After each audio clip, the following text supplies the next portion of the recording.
In this video, we will look at two examples that will let us practice determining whether or not a given quadrilateral is a parallelogram.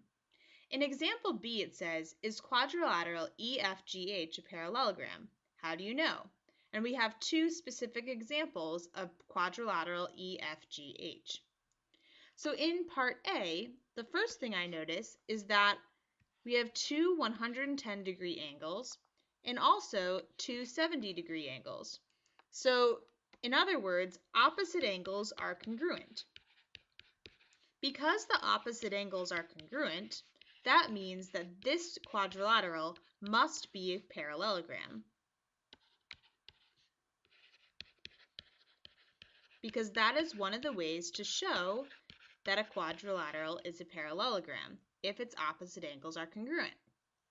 In part B, we're given information about the diagonals, and we're given that we have a 3.8 and a 3.6 and a 5.2 and 5.3.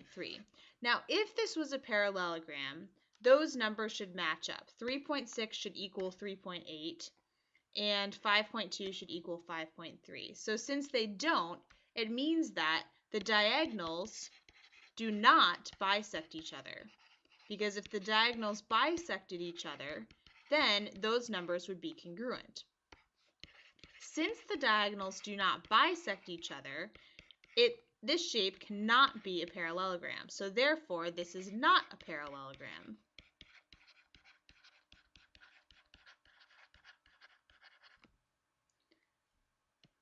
Let's look at example C next. Is the quadrilateral ABCD a parallelogram? Now, there are 5 different ways to show whether or not a quadrilateral is a parallelogram. When you're working on the coordinate grid, one of the easiest ways to show that a quadrilateral is a parallelogram is if you can show one pair of opposite sides have the same length and are parallel so that they have the same slopes. So let's look at AB and DC. And what we're going to do is find the length of each of those segments and also the slope of each of those segments, which will help us to determine that the lines are parallel. So for the length of AB, the first thing I want to do is figure out these coordinates. So the coordinate for A is -1, 5, and the coordinate for B is 3, 3.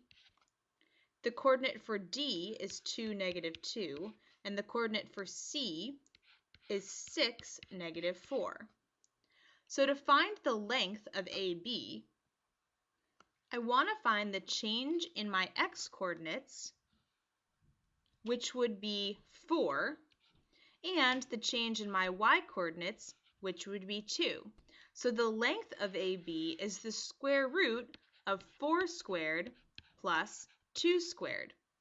When I simplify that, I get the square root of 16 plus 4, or the square root of 20. So AB has a length of the square root of 20. Now let's find the slope. For the slope, we want to do delta y over delta x. And we already have those numbers figured out. Delta y is going to actually be -2 because this line is going down from left to right. And delta x is 4. So the slope is -1/2. Let's do the same thing for DC. For DC, again, we need to figure out the change in our x-coordinates, which will be 4 again, and the change in our y-coordinates, which will be 2. So that means, again, the length is 4 squared plus 2 squared. Since it was the same as here, I know right away that's the square root of 20. So that's good because our two lengths match. So AB is congruent to DC. Now let's just double check the slope. So the slope for DC is delta y, which will be -2, over delta x, which is 4, which again reduces to -1/2. Because the slopes are the same, that means that AB must be parallel to DC. Because this quadrilateral has one pair of sides that is both congruent and parallel. It must be a parallelogram. So the answer to our question is yes, it is a parallelogram, and this would be the justification for why, because we've shown that one pair of opposite sides has the same length and is parallel.